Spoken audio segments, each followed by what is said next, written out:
car buying decisions are not always rational ones. The BMW X2, for example, is a case in point, because if you look at it objectively, you've basically got an X1, but it's shorter and lower than its bigger brother, so it's less practical.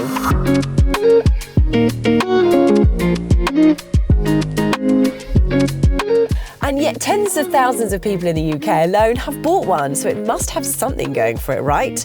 Well, a large part of that is likely to be down to styling, which is rather more rakish than you'll get in the equivalent X1. And besides, if you don't need the extra rear room or boot space the X1 offers, then you're probably not going to miss its absence, are you?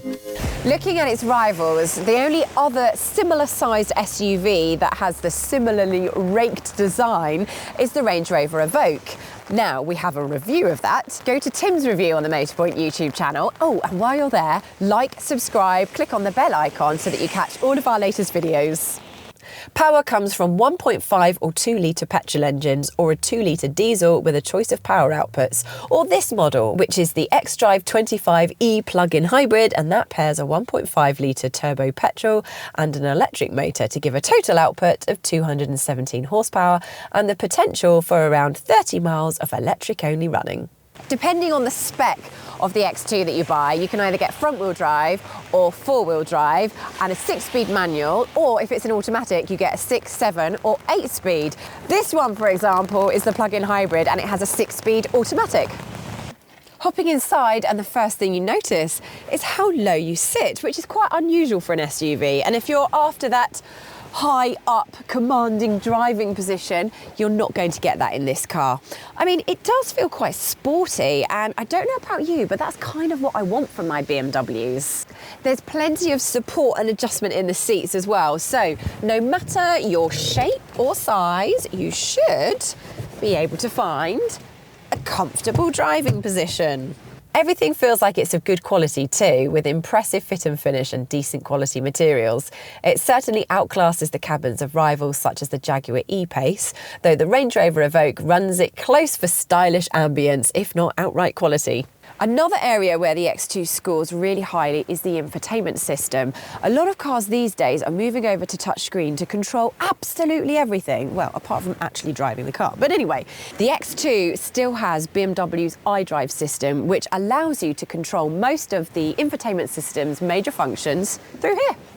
The screen itself is clear and responsive too, and with the combination of shortcut buttons and the dial itself, we reckon it can make tasks such as adjusting the radio station or working the sat-nav much less distracting while you're on the move. Equipment levels can be a bit of an odd one with second-hand X2s, because when the car was new, it was available with a variety of packs and options. But all cars come with climate control, front and rear parking sensors, built-in sat-nav and Apple CarPlay. And if you're an Android user, you might be a little bit disappointed. It does not come with Android Auto. So front seat passengers and the driver get a pretty good deal, but it's not quite so rosy in the back. The sloping roofline eats into headspace, which means that taller passengers will find it a little bit restricting here, and the high window line means it's quite dark. But as we said earlier, you don't really buy an X2 with rear seat passengers in mind. You're also probably not going to be buying an X2 based on its boot space, because there's 35 litres less room than in the X1. But actually, with 470 litres of space, the X2's boot isn't as small as you might think. This boot has 410 litres, but whatever size boot your X2 has, they all come with an electric tailgate, which is rather neat.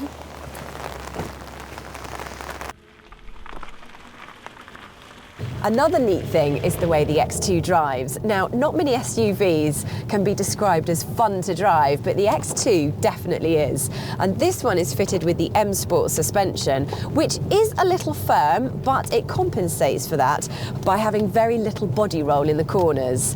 And the steering feels pleasingly meaty and involving. That said, we're pretty sure you'd have more fun still in a 3 Series Touring, as despite being relatively hunkered down for an SUV, the X2 still feels a touch top heavy when you're changing direction. The power delivery in this 25e is great, and that really does add to that being fun to drive. And the hybrid drivetrain is impressively smooth. It starts off in electric only, and when it makes that switch over to petrol, it is pretty much seamless. The sort of fuel efficiency you'll get from it, though, depends on how much you can make the most of the electric motor. On longer journeys, once the battery is depleted, you'll find the hybrid drivetrain isn't actually that fuel efficient. So if you're expecting to take on regular long runs, a diesel version might be a better fit. The X2 then might be a slightly quirky choice when there is the otherwise similar and more practical X1 as an alternative. However, the X2 is well built and it's fun to drive, arguably more fun to drive than the X1. So if you don't need to use the back seats every day, the idea of having an X2 on your driveway is pretty appealing indeed.